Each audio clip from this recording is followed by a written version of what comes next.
नमस्कार। कहानी गोल्ड में आज सुनिए पूनम अहमद जी की लिखी कहानी कोई तो हो। शाम को पार्क के 4 चक्कर लगाकर सुखदा रोज की तरह बेंच पर बैठ गई। बच्चों का खेलना, बुजुर्गों का अपने नाती पोतों के साथ मन बहलाना पार्क की रौनक बढ़ा रहा था।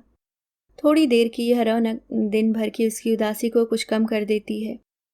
उसके होठों पर पल भर के लिए ही सही मुस्कुराहट तो आती है। हल्का हल्का अंधेरा होने लगा था, लेकिन उसका मन घर जाने को नहीं था। क्या करेगी घर जाकर? टीवी ज्यादा देखने का शौक है नहीं। कोई पत्रिका उठा लेगी, लेकिन कितनी देर तक पढ़ सकती है? बच्चों के शोर से अचानक दिल से आह सी निकली। काश बिपिन साथ रहता तो चिंकी और सोनू में कुछ समय बीतता। कितना मन करता है बच्चों को देखने का, लेकिन बेटे को कहाँ समझ आता है माँ का मन। कितना कुछ हुआ है इन सालों में, कितने सपने देखे, कुछ पूरे हुए, कुछ टूटकर बिखर गए, लेकिन जीवन का सफर यथावत चलता रहा। समय को तो गुजरना ही है, उसमें किसी के सुख दुख के लिए ठहराव की गुंजाइश ही कहाँ है। सुखदा सोच रही थी, तन्हा, उदास, वीरान वह ऐसी तो कभी नहीं थी। लेकिन जीवन में होने वाले कुछ हादसों ने उसे बहुत अकेली कर दिया था। सोमेश के साथ साथ सब कुछ खत्म हो गया था। इस एहसास का दंश कि उसके बच्चों विपिन और निकिता को उसकी कोई जरूरत नहीं है, रह रहकर उसके मन को कचोटता है। वह यहाँ कितनी भी देर बैठी रहे, इतनी देर क्यों हुई, पूछने वाला भी कोई नहीं है। अपने आप को समझाने में बहुत समय लगा उसे कि यह सच ही है। जैसे शादी के बाद बेटी पराई हो जाती है, वैसे ही बेटा भी। सोमेश जैसे पति को पाकर उसने खुद को हमेशा भाग्यशाली समझा था, लेकिन 10 साल पहले सोमेश हृदयघात के कारण नहीं रहे। तो सुखदा के पैरों तले जमीन खिसक गई। टूटी आस के साथ बस बच्चों से उम्मीद थी कि वे उसका सहारा बनेंगे, लेकिन बच्चे ऐसे आते कि उनका टूटा मन जुड़ न पाता। उनके स्नेह के किसी भी और छोर की अब बच्चों को जरूरत नहीं थी। बहू नीता अलग रहना चाहती थी, तो विपिन ने पत्नी की इच्छा अनुसार लखनऊ में ही दूसरा घर खरीद लिया था। निकिता की शादी बनारस में हुई थी। वह संयुक्त परिवार में थी, घर की बड़ी बहू थी। उसके ऊपर घर परिवार की काफी जिम्मेदारियां रहती थीं। उसका आना कम ही होता था। विपिन बहुत दिनों बाद आता। सुखदा कभी चिंकी सोनू को लाने के लिए कहती तो उसका जवाब होता, मैं ऑफिस से ही आया हूं, टाइम नहीं मिलता। और नीता तो झांकती ही नहीं थी। बस अब सुखदा की नीरस सी दिनचर्या में न कोई उमंग थी, न उत्सुकता, न कोई आकर्षण, न कोई मनोरंजन। आस पड़ोस की किसी सहेली से थोड़ी बातचीत हो जाती तो समय कट जाता। पढ़ने का शौक उसे शुरू से था, इसलिए उसने घर के पास ही बनी लाइब्रेरी की सदस्यता ले ली थी। सोचा पार्क से उठकर लाइब्रेरी से कोई पत्रिका लेती आऊंगी। और लाइब्रेरी पहुंची तो एक और व्यक्ति उन्हें वहां मिला। उन्हें वह अक्सर पार्क में भी देख चुकी थी। सुखदा ने सुना कि वह रिसेप्शन पर बैठे लड़के से किसी मूवी की बातें कर रहे थे। लड़का खूब हंस रहा था। सुखदा ने हैरानी से फिर उन्हें देखा। उम्र होगी लगभग 60 साल की। इस उम्र में इतनी मस्ती, क्या आदमी है यह। अब उसे याद आया, पार्क में भी इस आदमी ने लाफ्टर क्लब बना रखा है।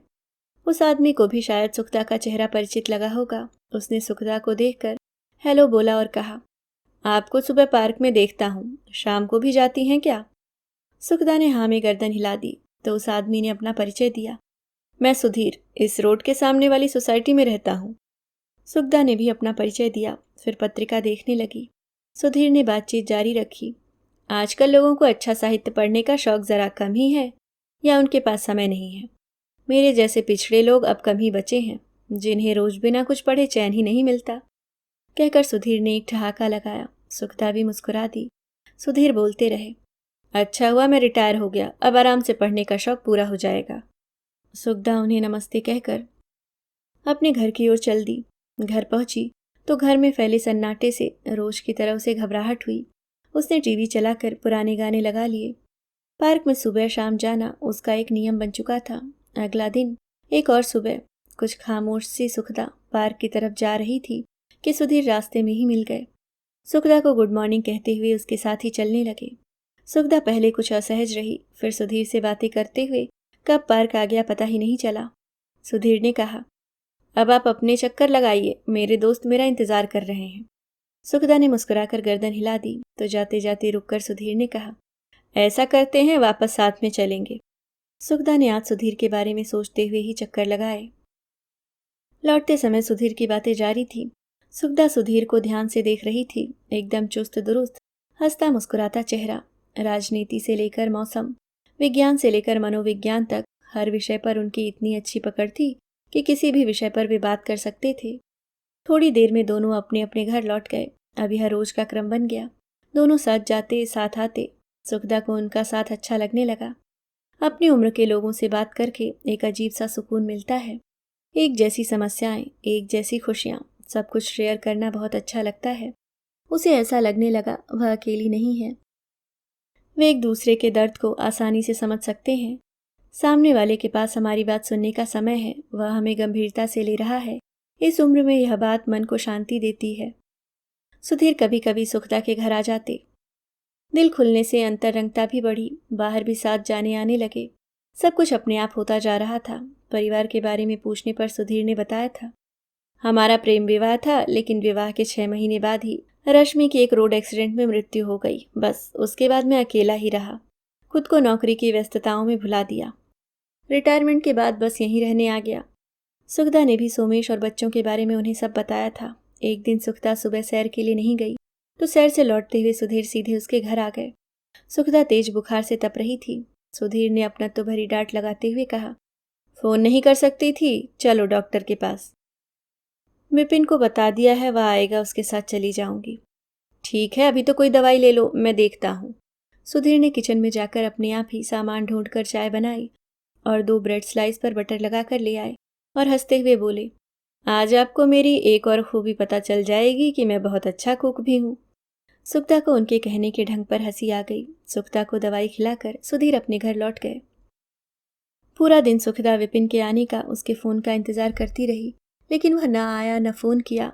और आज इस बुखार ने सुखदा की रही सही आशा भी खत्म कर दी कि अलग ही सही बेटा रहता तो इसी शहर में है, किसी परेशानी में तो आएगा ही। लेकिन अब यह सच बहुत कड़वा था कि बेटा माँ को पूरी तरह नज़रअंदाज कर चुका था। सुधीर ने रात को फ़ोन पर उनके हालचाल पूछे तो सुखदा ने रुद्धे गले से विपिन के न आने के बारे में बताया तो सुधीर 10 मिनट में आ गए। आते ही सुखदा का माथा छूकर देखा। कैसा था उनका अपना तो भरा स्पर्श, मन की गहराई तक उतरकर तन की मिट्टी को छूकर जैसे महक गया हो। इस आत्मीय स्पर्श को पाकर सुखदा को लगा कि अंतस में उभरते शून्य की जगह सुबह का एक शीतल झोंका उसके मन के अंदर तक घुस आया है। सुधीर उसे अपनी कार से डॉक्टर के यहाँ ले गए। पड़ोस में रहने वाली उनकी 3-4 सहेलियों ने भी उन्हें रात को जाते हुए देखा तो वे भी पूछने आ गईं। सुधीर को सब अक्सर उनके साथ आते जाते देख चुके थे। 3 दिन लगे सुखदा को ठीक होने में। इस बीच सुधीर ने उनका भरपूर ध्यान रखा। आस पड़ोस की लोग क्या कहेंगे की कोई चिंता नहीं की। सुखदा अब ठीक थी, कुछ कमजोरी थी। सुधीर उनके लिए कुछ फल लेकर आए थे। सेब काटकर सुखदा को खिलाने लगे तो सुखदा ने कहा, अब बस कीजिए, बहुत ध्यान रख लिया, अब मैं ठीक हूँ। आपने जो मेरे लिए किया उसके लिए मैं हमेशा तुम्हारा ध्यान रखना चाहता हूँ। सुधीर ने बीच में ही सुखदा की बात काट दी। क्या हम हमेशा साथ रह सकते हैं? मेरे ख्याल से हम दोनों को एक दूसरे की ज़रूरत है। अवाक रह गई सुखदा। सुधीर कहते रहे, मैंने भी पूरा जीवन तो अकेले काट लिया, लेकिन अब दिल चाहता है कि जीवन की संध्या में ही सही अंतरात्मा का शून्य भरने वाला कोई तो हो। यही सही है कि अकेलापन अब सहा नहीं जाता, काटने को दौड़ता है अकेलापन। सबसे बड़ी बात तो यह है कि कई बातें ऐसी होती हैं, कुछ सुख दुख ऐसे होते हैं जिन्हें जीवन साथी के साथ ही बांटा जा सकता है। बड़े कांपते स्वर में बोली सुखदा, यह आप क्या कह रहे हैं? इस उम्र में, जबकि हम पूरी तरह समाप्त हो चुके हैं, हमारे पास बचा ही क्या है सिवाय जैसे तैसे उम्र काटने के? यही भूल कर रही हो तुम। हम आज भी उम्र को सिर्फ काट नहीं बल्कि पूरी तरह जी सकते हैं। अक्सर लोग बढ़ती उम्र के साथ यह मानने लगते हैं कि उम्र हमें मौत की तरफ ले जा रही है। मैं नहीं मानता। अगर मान भी लूं कि यह सच है तो भी जितनी हमारी सांसें बची हैं उन्हें तो हम अपने तरीके से जी सकते हैं। आंखें भीगी और चेहरा भावहीन हो गया सुखदा का। नहीं नहीं, इस उम्र में लोग। फिर बात काट दी सुधीर ने। उम्र को क्या हुआ है तुम्हारी, और किन लोगों की बात कर रही हो? लोगों का तो काम ही है कमजोर लोगों को कष्ट पहुंचाना। पर रहना तो इसी समाज में है। हाँ, लेकिन अपनी शर्तों पर। सुधीर के शांत चेहरे पर मुस्कुराहट थी। अगर हम दो अकेले एक साथ हो जाएं, तो जो जीवन तुम सिर्फ काट रही हो उसे एक अर्थ, एक उद्देश्य दे सकती हो। सुखदा ने कहा, नहीं, मैं ऐसा सोच भी नहीं सकती। तो अचानक निराशा छा गई सुधीर के चेहरे पर। वह उठ खड़े हुए बोले, ठीक है, जैसे तुम्हारी मर्जी। अब मैं चलता हूँ, फिर आऊँगा। किसी चीज़ की ज़रूरत हो तो फ़ोन कर देना, लेता आऊँगा। सुधीर चले गए तो विपिन का फ़ोन आया। माँ की तबीयत का ध्यान न रखने का कोई पछतावा नहीं, बस हालचाल पूछे। कहा, बहुत काम था, बच्चों की परीक्षाएं थी, नीता भी नहीं आ पाई। सुखदा ने कुछ नहीं कहा। अब न कोई शिकायत थी, न उम्मीद। निकिता का भी फ़ोन आया। आज ही भैया ने बताया आपकी तबीयत खराब थी, अब कैसी है, दवाई ली, वगैरह वगैरह। सुखदा का मन उचाट हो गया। सुधीर की याद आ गई। सच पूछा जाए तो आजकल उन्हें लग रहा था कि वे सुधीर के साथ अपना वर्तमान ढूंढ सकती हैं। भविष्य को भी बांटने का वादा मिला है सुधीर से। आर्थिक रूप से वह किसी पर निर्भर नहीं थी। सोमेश की जमा पूंजी सब उन्हें ही हस्तांतरित हुई थी। पीएफ, ग्रेच्युटी, बीमा, घर तो अपना था ही। बेटे बहू पोता पोती को देखकर वे जी लेती, लेकिन वह सुख उन्हें मिला नहीं। और फिर अपने एकाकी मन का क्या करें, जो रह रहकर किसी ऐसे व्यक्ति को ढूंढता था जिसके सामने फूट पड़े, अंदर का सब कुछ बहा डाले, किसी झरने की तरह। मन में आ रहा था कि सभी चाहें, उमंगे केवल बच्चों और जवानों के लिए होती हैं क्या? उनकी उम्र के लोगों की जीवन जीने की क्या कोई साध नहीं होती? जिस वैधव्य के 10 साल उसने अकेलेपन के जिस अंधेरे में जिए थे, उसे कम करने तो कोई नहीं आया था। और जब वह अंधेरा सुधीर के आने से छट रहा था, तो सबसे पहले वह खुद ही लोगों के डर से रास्ते में आकर खड़ी हो रही है। उसका एक मन कहता है कि यह गलत है, तो दूसरा मन पूछता है कि इतना अच्छा साथ और खुशियां पाने के लिए एक जीवन और मिलेगा क्या? पहला जब सही गलत की पहचान कराता, तो दूसरा उसकी बात पूरी तरह से अनसुनी कर सुधीर की बात को सही ठहराता। अगले दिन सैर के बाद सुबह ही सुधीर आ गए। बोले, कैसी तबीयत है अब? ठीक हूँ, अब बैठिए, मैं चाय लाती हूँ। नहीं, मैं चलता हूँ, तुम आराम करो। मैं अब काफ़ी ठीक हूँ, बैठिए तो सही। सुधीर को ड्राइंग रूम में बिठाकर सुखदा चाय ले आई, साथ साथ पी। दोनों के बीच एक चुप्पी, एक ऐसी चुप्पी कि इंसान तो चुप रहता है, लेकिन अंतर मन में हाहाकार मचा हुआ होता है। फिर सुधीर ही आम बातें करते रहे। सुखदा को किन्हीं सोचों में गुम देखकर सुधीर ने पूछा, तबीयत तो ठीक है ना, क्या सोच रही हो? आप ठीक कहते हैं, जब सभी अपने सुखों में जी रहे हैं, ज़रूरत पड़ने पर हमारे हिस्से का भी जीवन हमसे छीन कर, तो हम भी क्यों न जिएं? जब अपना खून अपने ही बच्चे।